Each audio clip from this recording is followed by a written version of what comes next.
जयगुरु संक्षिप्त स्तोत्र वंदना। ओम ब्रह्मानंदम परम सुखदम केवलम ज्ञानमूर्ति द्वंद्वातीत गगन सदृशं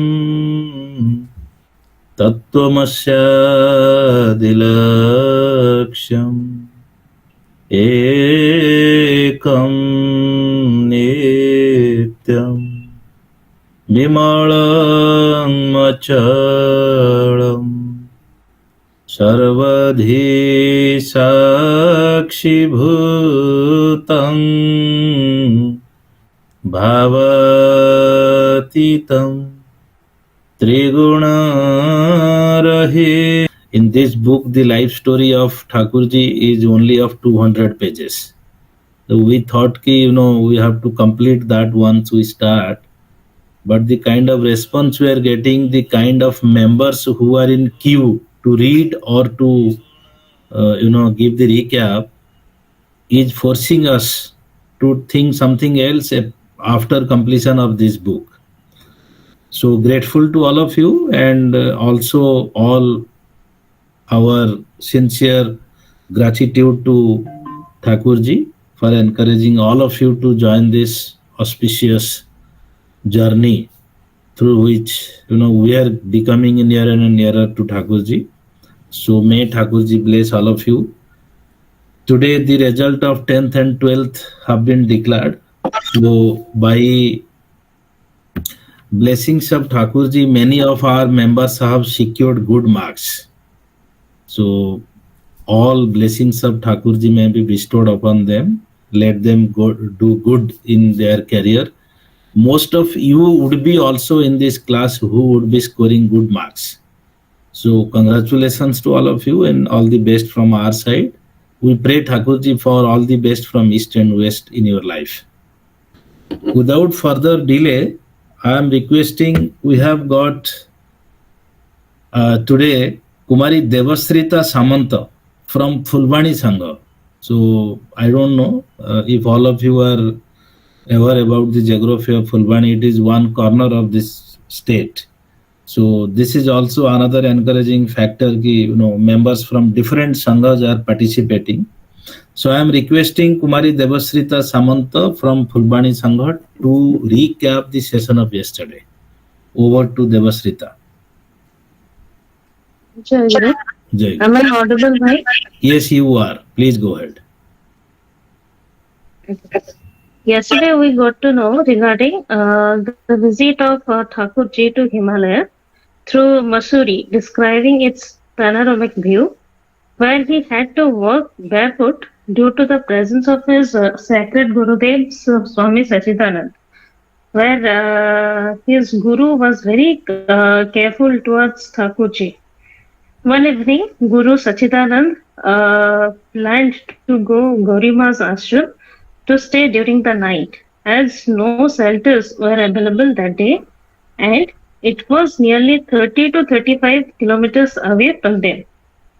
Thakurjee was also interested to meet her, as he didn't know any female saints living on Himalaya.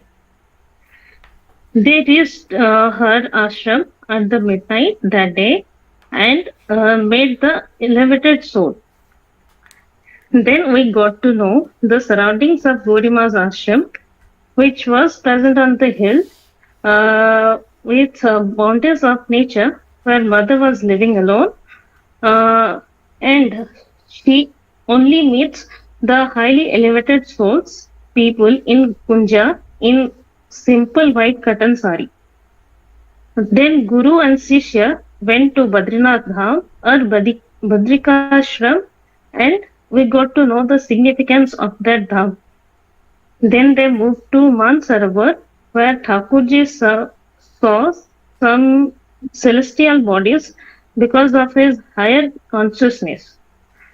Then Sachidananda instructed Thakurjee to visit Puskar alone, and on their return, they stayed at Gorima's ashram for one night. And while bidding goodbye, Gorima told Sachidananda, if your young disciple ever evils Nirvikalpa Samadhi, then send him to me.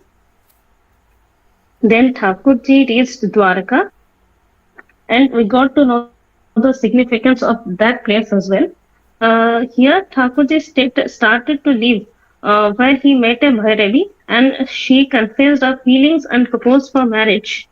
Then at night, he dreamed about Bhairavi and got to know the significance of Guru Shakti.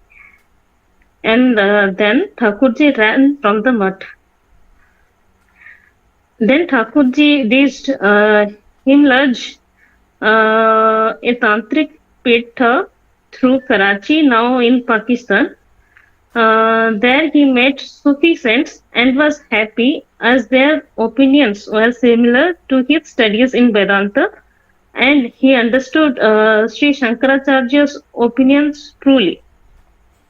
Then he reached Sindh's provinces, where he was asked for becoming a saint at a very young age. Then he travelled to southern part of India, where Devadasi concepts were originated. He visited Rameshwaram, Sri Sankaracharya's Srungeri Mutt, where the Mahavakya was Aham Brahmasmi, which means I am soul. Then he visited Puskara Matha of Sachidananda Swami, which was affiliated by Srungeri Matha. Then he visited to Shrikshetra at Puri in Odisha. Nearby the areas, there is another matha of Sri Shankaracharya where the Mahavakya is Pragyananda Anandam Brahma, describing the truth between the soul and the Brahma, which is pure Advait, as it describes the supreme truth.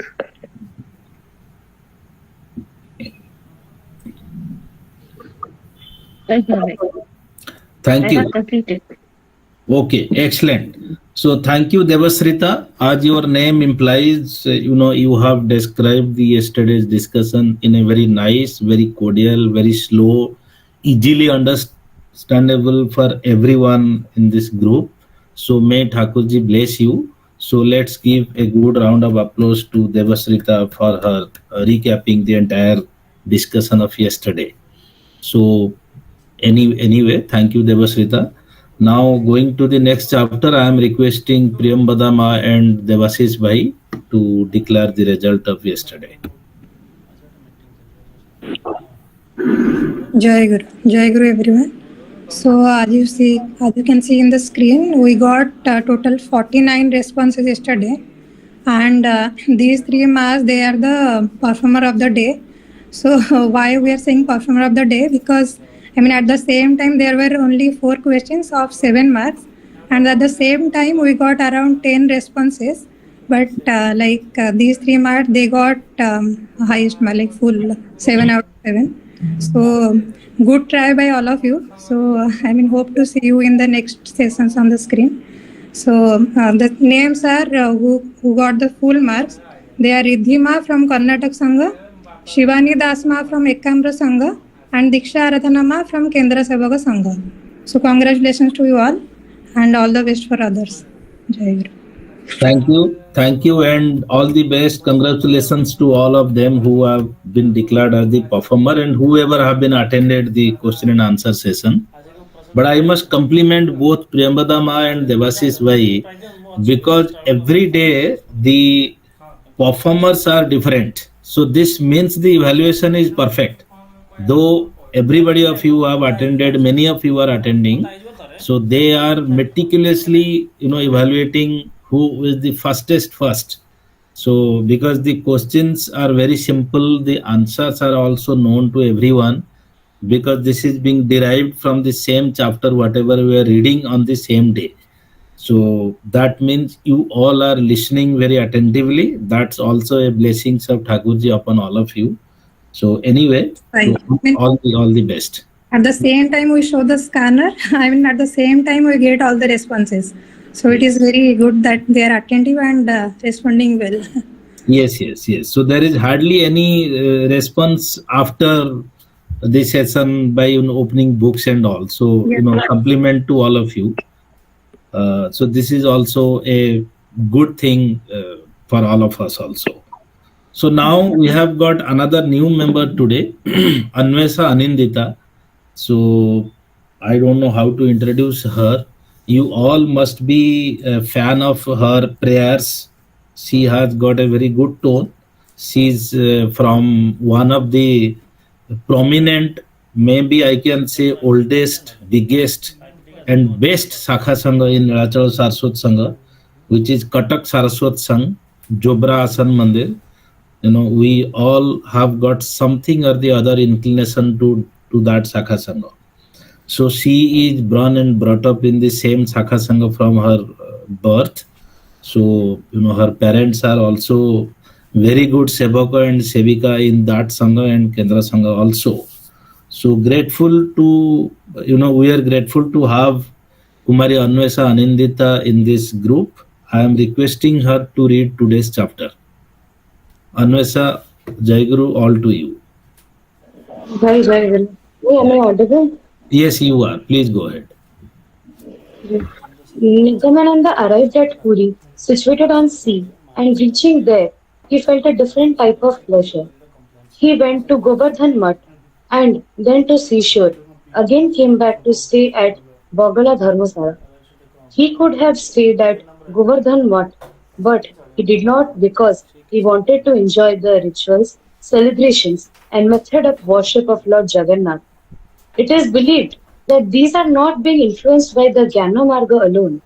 After visiting Govardhan Mutt and strolling on seashore, he went to Sri Mandir, temple of Lord Jagannath. There, looking at their deities, he got submersed in divine pleasure. The deities are sculptured into shapes which represent the subtle principles of Brahma as described by Vedanta, as a result of which Tantrics believe he is Mahakali, Shaktas believe he is the male figure of goddess Kali, Saivas believe he is Bhairava, and Vaishnavas believes he is Vishnu. For Ragamargis, he is none other than Sri Krishna.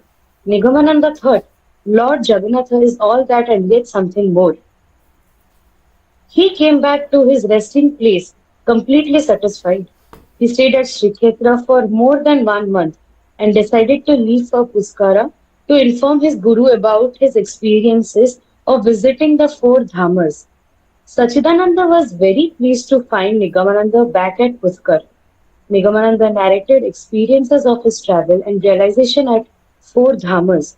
Sachidananda could know that his beloved disciple has concluded Kshetra Parikrama successfully.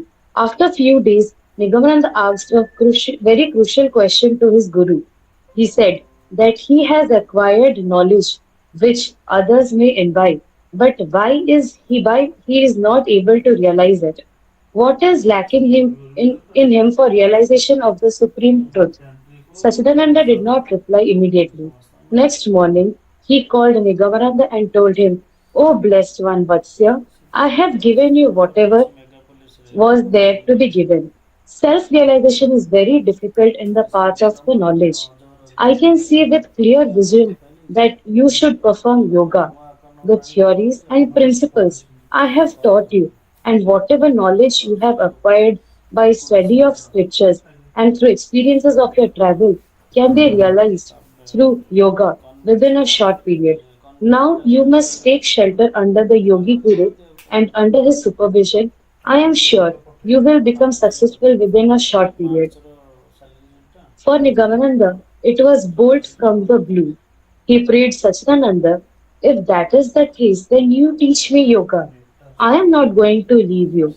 Sachidananda smiled and told softly, I am not Yogi Guru, and as there is no guarantee of ultimate success in the difficult path of knowledge, you must leave me and take shelter under Yogi Guru. Nigamananda knew the difficulty of finding a proper guru. Though he did not speak a word, his face betrayed his silence.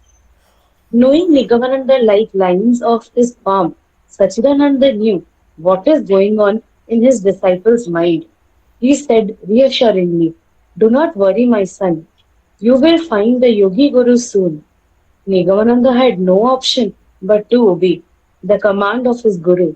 Next morning, he bade farewell to Guru Sachidananda by offering his deep respect and seeking his blessing, started walking away from mud with a heavy heart. Sachidananda, who once denied him his discipleship, stood like an immovable pillar with tears in his eyes and looked into the direction of Nigamananda's departure and went on looking till he lost sight of him. Nigamananda decided to visit Rajputana of Rajasthan. Though he was sincere in his search for Yogi Guru, he was not in a distressed mood like when he was in search of his other two gurus. He had decided if he would not find Yogi Guru, then he could move through the path of analyzation or vichar. But he was very sincere in his search as he was directed by his guru to perform yoga. He went to many yogis but was not satisfied with them. Sachidananda had told that he will find his yogi guru soon. But Nigamananda thought soon of Mahapurusas cannot be calculated with any time limit. Who knows how many years he had to search. But in spite of his thought, Nigamananda continued his search unceasingly. He crossed Vindhyachal and entered into the mountainous region of Aravalli. Walking through the forest, he suddenly encountered a full-grown tiger. Nigamananda had no weapon and had no time to run. He became sure that his search of Yogi Guru is going to end here. He thought that if he had to die, he would not look at the face of the tiger, as it was believed that if one dies looking at the tiger, then one has to become a tiger in his next life. Out of gripping fear, because of his belief, he covered his face and body with a blanket and uh, he was carrying and laid down on the road like a dead man. The tiger came near him, sniffed at his body, and left him live but trembling. Nigamananda knew from the sound that the tiger has left, but thinking that the tiger, being a predator, might be waiting to pounce upon on him, he remained laying on the ground for some more time.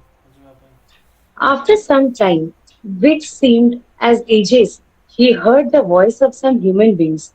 The people finding him in that state took him with them. He was provided with food and shelter by them, and next morning they accompanied him to the end of the forest. Nigamananda was sure that death has cheated him because of God. But what troubled him is that studying scriptures, living with bare necessities, and becoming sannyasi could not eradicate the fear of death from his mind. When the crisis occurred, he forgot all he had studied, and the fear of death overpowered his senses.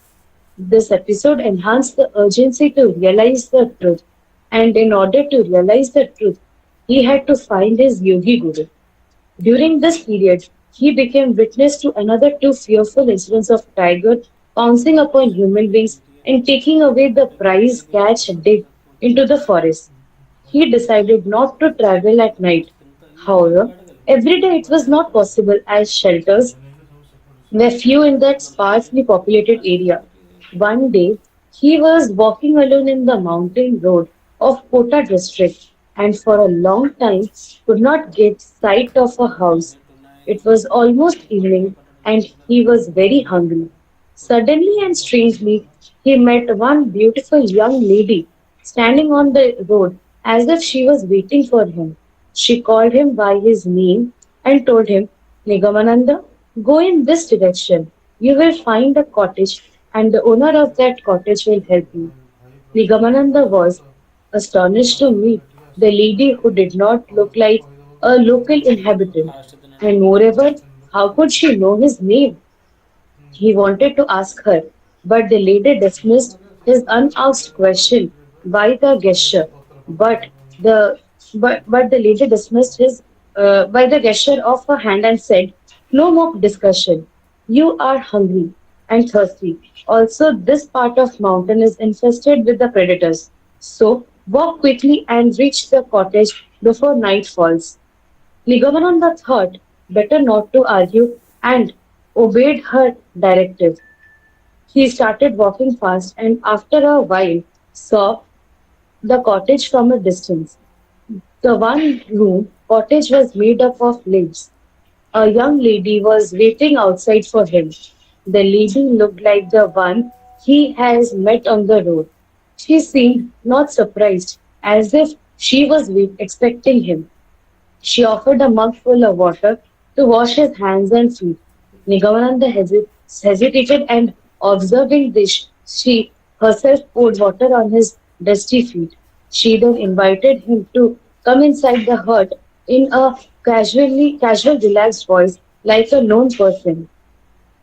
Nigamananda, entering the hut, was astonished to find food for him was already arranged. He did not lose time waiting to be asked to take it. Obviously, his hunger betrayed his sense of decorum. In front of a mat made up of dried grass, sweet sundaes, fruits, and sugar root were served in a pot. After dinner, the yogini bought two mats and spreading those on the ground. She asked Nigamananda to sleep on one of the mat and she laid down on the other. Due to dearth of space in the hut, they both had to lie within touching distance of each other. After a long period, Nigamananda was with the lady in a room. His mind became alert and he felt uneasy.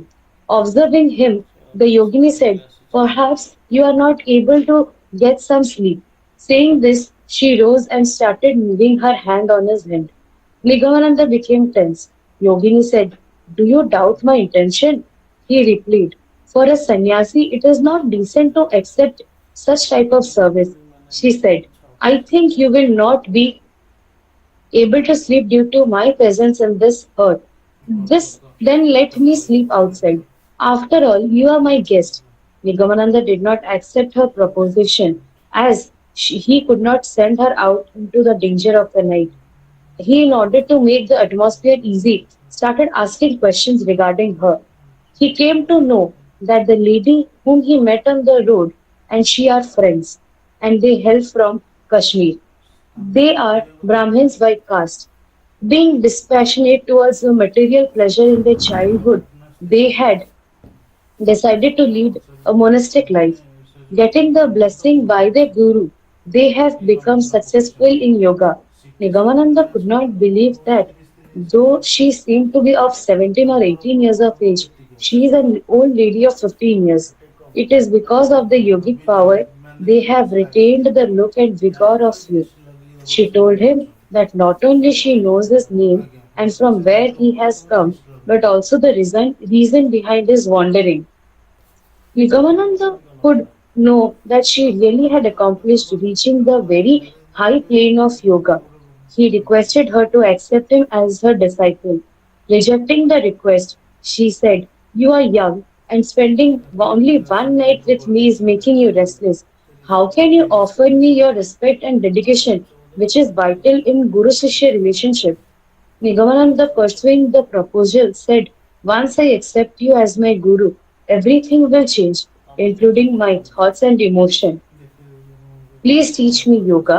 Save me from the ordeal of searching Yogi Guru. I have already traveled hundreds of miles and I have become desperate. Please help me." The old lady smiled and said confusedly, "I cannot become your guru as you are destined to become a disciple of a great Yogi Guru. He will accept you as his disciple. I cannot. You should go to Kolkata. From there, you should travel to Northeast. There you will find your Yogi Guru. Why you are searching here? It is a waste of time. Tomorrow you start your journey to Kolkata."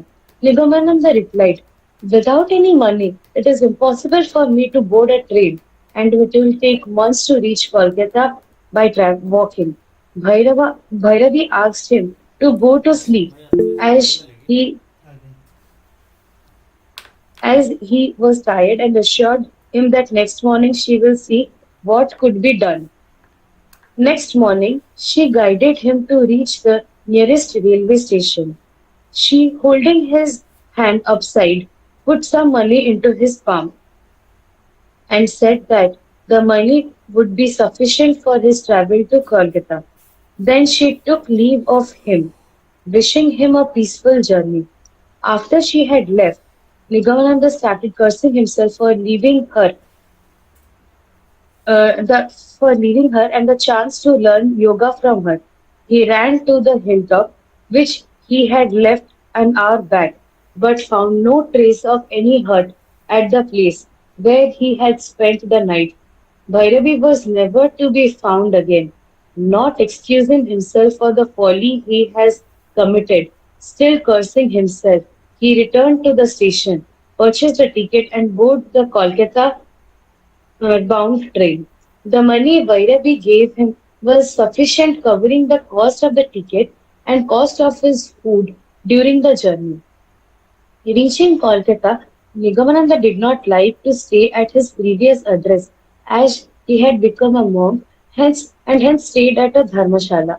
After a few days, he came to know that from a newspaper that Annie Besant, the theosophist, is going to address a congregation at Krishnanagar.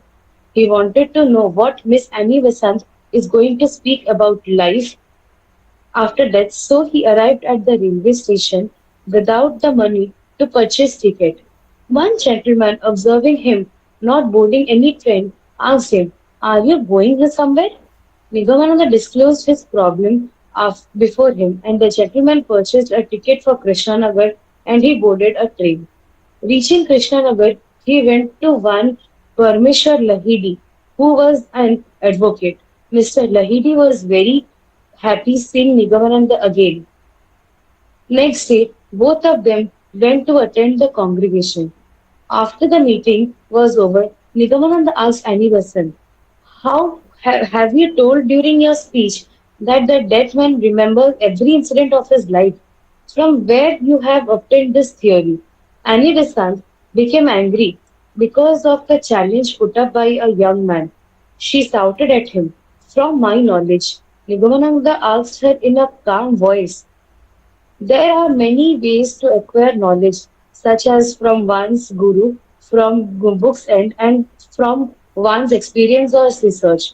Please tell me which method you have adopted to acquire this piece of knowledge. Miss Annie Besant flared up and went on shouting, "My knowledge, my knowledge." Mr. Lahidi told Miss Annie Besant, "Please calm down. This young man had studied Vedanta, and other scriptures under the guidance of his guru and have been taught theosophy by Mr. Leadbeater. If you have some rational explanation, then please produce it." Hearing Mr. Beater's name, Annie Besant calmed down and wanted to know Nigamananda's opinion on that particular subject. Nigamananda told her, when a person forgets many facts of his life while alive, how can he remember everything after death? As death is a great change. If one can remember everything after death, then one would opt for pious thinking, good work, which will make him to move up de- in a devajana and as a result may not take birth again. The dead man is capable of remember only few facts or incidents of one's life with which he has become mentally attached. Annie Besant was satisfied and her anger vanished. She, speaking about their source of knowledge, said that those who are at the top of their institution, they sometimes come to them and impart divine knowledge to their disciples. After a while, Nigamananda, along with his friend, took leave of her and returned to Mr. Lahidi's house. Next day, Nigamananda returned to Kolkata, disappointed not being able to learn any more than what he had already learned. Accompanying some sannyasis, Nigamananda left for Kamakhya temple situated in Kamrup district of Assam. I Kamakhya think is a famous. Thank you, Anvesha. We are 9:30, so we will close this reading for today here. And grateful to you for reading this crucial topic in a very simplest way as possible. And many have understood. That's why we got very little questions today. So may Thakurji bless you, Anvesha. Now, thank you, Jayaguru. Now we'll go to the question and answer session. So we have our expert, Mr. Gyana Trivedi Bhai from US. So he is going to answer all of you. I am trying to read the